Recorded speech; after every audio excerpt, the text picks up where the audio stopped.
আমের মিষ্টি আচার তৈরি করবার জন্য আমগুলোকে প্রথমে ভালো করে ধুয়ে নিয়ে আমগুলোর চোকলাগুলো ছাড়িয়ে নিয়ে পিস পিস করে এরকম টুকরো করে এই যে সামান্য জলে লবণ দিয়ে সেদ্ধ করে নিচ্ছি।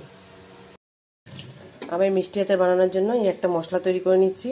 এখানে আছে ধনে, সাদা জিরে, পাঁচফোড়ন, শুকনো লঙ্কা আর গোটা জিরে, মৌরি।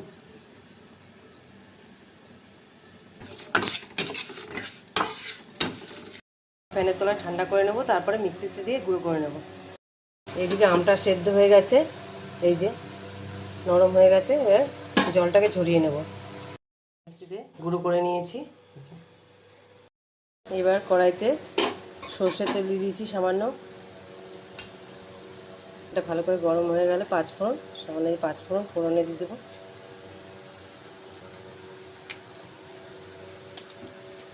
আর সামান্য লঙ্কার গুঁড়ো।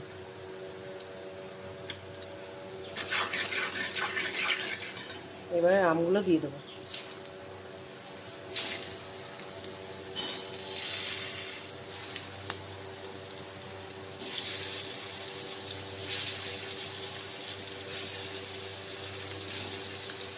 এবার ঢেলে দিলাম আমগুলো সব।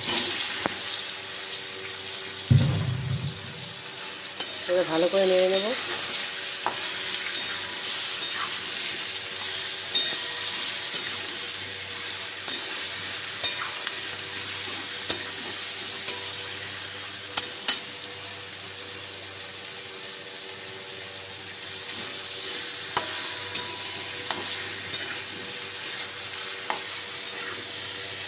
আমগুলো বেশি কাঁচা না, মানে পেকেই এসেছে, কারণ এই সময় তো আম তো পেকেই যায় একদম।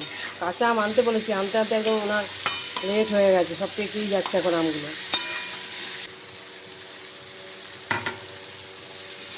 চিনির বদলে আপনারা গুড়ও ব্যবহার করতে পারেন, এটা হচ্ছে অপশান। আমার যদি গুড় এনে দেয়নি, টেস্টের জন্য আমি সামান্য বিট নুন ছড়িয়ে দিলাম।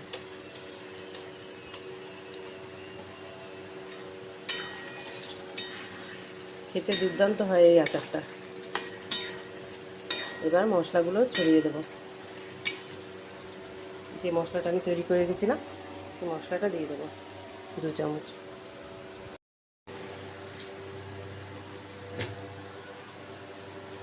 এর মধ্যে ছড়িয়ে দিতে হবে।